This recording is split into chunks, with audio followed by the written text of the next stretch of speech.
10वां संस्कार होता है यज्ञोपवीत यानी उपनयन संस्कार। उपनयन का अर्थ होता है नजदीक लाना।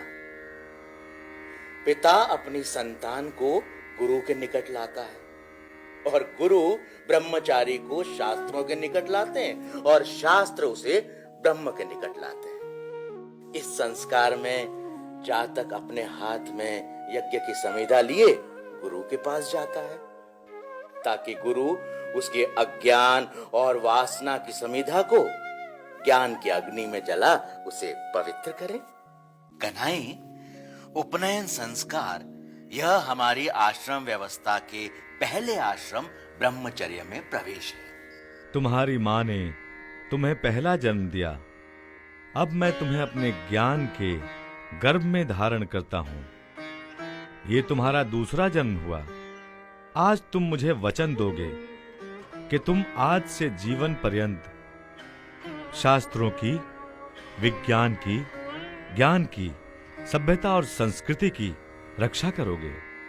मैं वचन देता हूँ। तुम मुझे वचन दो कि तुम यज्ञोपवीत के 3 सूत्र रूपी वेदत्रयी की रक्षा करोगे और 3 ऋणों के प्रति अपना कर्तव्य पूरा करोगे।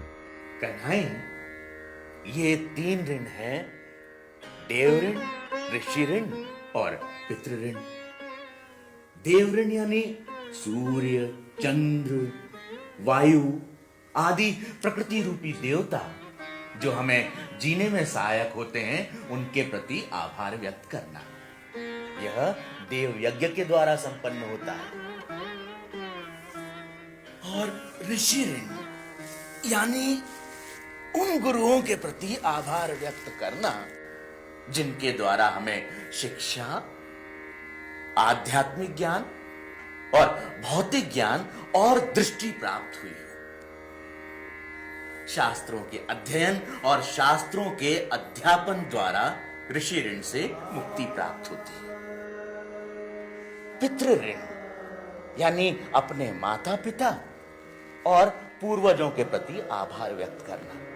कन्हई, इन 3 ऋणों के अलावा भी कुछ शास्त्रों में मनुष्य ऋण और भूत ऋण का उल्लेख मिलता है।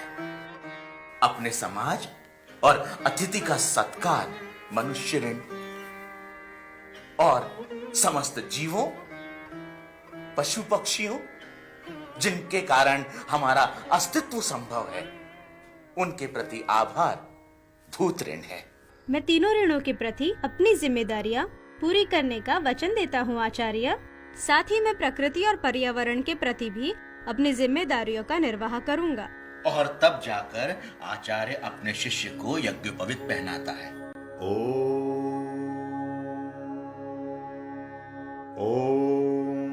यज्ञोपवीतं परमं पवित्रं प्रजापतेर्यत् सहजं पुरस्तात् आयुष्यमग्र्यं प्रतिमुञ्च शुभ्रम् यज्ञोपवीतं बलमस्तु तेजः।